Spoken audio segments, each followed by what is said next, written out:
ഈ പരിശുദ്ധാത്മാവിനെ കാണാൻ പറ്റില്ലെങ്കിലും പരിശുദ്ധാത്മാവിന്റെ പ്രവർത്തനം ചില ജീവിതങ്ങളിൽ പ്രകടമായിട്ട് കാണാം. പരിശുദ്ധാത്മാവിന് ഒരു വ്യക്തിയെ മറ്റൊരു വ്യക്തിയാക്കി മാറ്റാൻ പറ്റും. അങ്ങനെയെങ്കിൽ ഒരു കാര്യം കൂടി മനസ്സിലാക്കണം, പരിശുദ്ധാത്മാവ് പ്രവർത്തിക്കുന്നത് പോലെ തന്നെ തിന്മയുടെ അരൂപിയും ഈ കാലഘട്ടത്തിൽ ശക്തമായി പ്രവർത്തിക്കുന്നുണ്ട്. പിശാചിനെ കണ്ടിട്ടുണ്ടോ? പരസ്യം കണ്ടിട്ടുണ്ടോ? അതല്ല പിശാച് കേട്ടാ, രണ്ട് കമ്പും വലിയ പാലും പല്ലൊക്കെ പുറത്തോട്ടിട്ട്, അതല്ല പിശാചിനെ കാണാൻ പറ്റില്ല. കാണാൻ പറ്റുമെങ്കിൽ എന്ത് എളുപ്പമായിരുന്നു. നമ്മുടെ ആത്മീയ ശത്രുവിനെ കാണാൻ പറ്റുമായിരുന്നെങ്കിൽ ഈ യുദ്ധം എത്രയോ എളുപ്പമായിരുന്നു. ഈ ആത്മീയ ശത്രുവിനെ കാണാൻ പറ്റാത്തത് കൊണ്ട് അതിന്റെ ഗൗരവം കൂടും.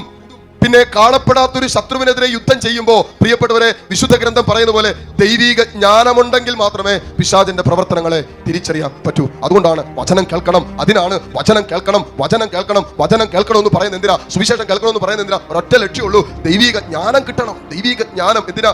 പിശാചിന്റെ സാത്താന്റെ വഞ്ചനകളെ തിരിച്ചറിയാനുള്ള ജ്ഞാനം കിട്ടാൻ വചനം കേൾക്കണം. കാരണം വചനം ഈശോ തന്നെയാണ്.